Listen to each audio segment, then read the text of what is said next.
हज़रत उस्मान के उससे मुझे वालमी तेरे में इंतजार ने मुश्किल हो मेरे मौला अलैहि मुझे दे पाया रब शबी लेकर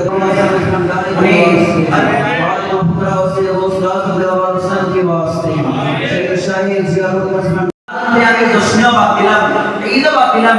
মিলাদ নবী কখনো বেদাত হতে পারে কখনো কি নাজায়েজ হতে পারে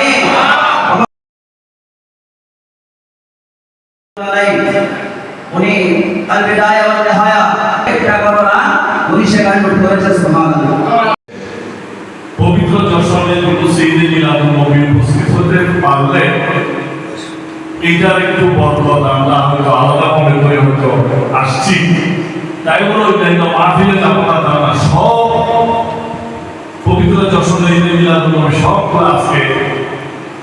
এই যে শুরু হয়েছে আমার মনে হয় আগামী 12 আসা পর্যন্ত কিন্তু আমাদের এই সারা বাংলাদেশের সারা পৃথিবীতে আমার নবীর সারা ইসলামের পবিত্র ঈদ মিলাদুন নবী সাল্লাল্লাহু আলাইহি ওয়াসাল্লাম হাজার ছাগল জবাই করেন 10,000 মুরগি জবাই করার মানুষের প্রায় 1 লক্ষ মতো দুধের মাখন প্রায় বলা হচ্ছে 30,000 পরিভাষাটি বলে এটাকে রিয়াফি কি বলে রিয়াফি যেটাকে বলে প্রায় এটাকে বলে 30,000 প্রায়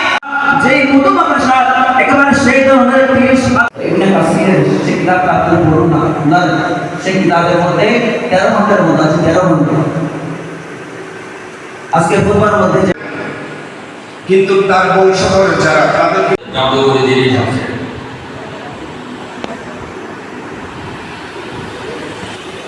সাধারণ কবুতর আমাদের মাঝে কিছু লোক বলেছেন আপনারা এখানে গুরুপাকে শুনছেন বলে আপনারা এখানে বলতেছেন हज़रत उस्मान के उससे मुझे वालमी तेरे में इंतजार ने मुश्किल हो मेरे मौला अलैहि मुझे दे पाया रब शबी लेकर उस्मान जाने के वास्ते और पूरा उसे उस्ताद और सन के वास्ते शाही जियारत उस्मान আপনার পছন্দ না হলে মানে আনন্দ উল্লাস সাথে বারবার ফিরে আসে বারবার আপনার ভালো না লাগলে বলিয়েন না